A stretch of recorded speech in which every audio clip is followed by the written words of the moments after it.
નમસ્કાર દોસ્તો, માતા પિતાની પરિસ્થિતિને સમજો. કોલેજમાં ભણતી દીકરીએ જીદ પકડી હતી કે એને ફ્રેશર્સ પાર્ટીમાં પહેરવા માટે 3,000 રૂપિયાના બ્રાન્ડેડ શૂઝ જોઈએ છે. પિતા એક સામાન્ય ક્લાર્ક હતા અને એમનો પગાર બહુ ઓછો હતો. છતાં દીકરીનું મોઢું ઉદાસ ના જોવાયું એટલે એમણે પોતાની જૂની સાયકલ વેચી દીધી અને બજારમાંથી દીકરી માટે એ મોંઘા શૂઝ લઈ આવ્યા. દીકરી શૂઝ જોઈને બહુ જ ખુશ થઈ ગઈ. સાંજે પિતા ઓફિસેથી ચાલતા ચાલતા ઘરે આવી રહ્યા હતા.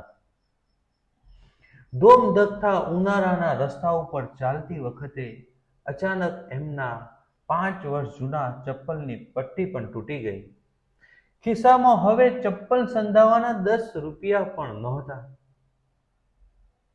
પિતાએ એ તૂટેલા ચંપલ હાથમાં પકડી લીધા અને ખુલ્લા પગે ધકધકતા ડામરના રસ્તા ઉપર 2 કિલોમીટર ચાલીને ઘરે પહોંચ્યા.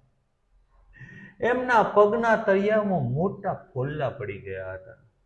દીકરી અંદર પોતાના નવા શૂઝના ફોટા પાડીને ઇન્સ્ટાગ્રામ પર મૂકી રહી હતી અને બહાર પિતા પોતાના દાઝેલા પગ પર ઠંડુ પાણી રેડી રહ્યા હતા.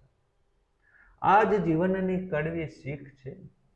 તમારા મોંઘા શોખ પૂરા કરવા પાછળ તમારા મા બાપે પોતાની કેટલીય જરૂરિયાતોનું ગળું દબાવ્યું હોય છે. બ્રાન્ડેડ વસ્તુઓ પહેરીને મોડર્ન બનતા પહેલા ક્યારેક મા બાપના ઘસાયેલા ચંપલ અને ફાટેલા કપડાં સામે જોઈ લેવું. સાચી અમીરી સમજાઈ જશે. સમજાય તેને વંદન. જય હિન્દ, જય ભારત, વંદે માતરમ.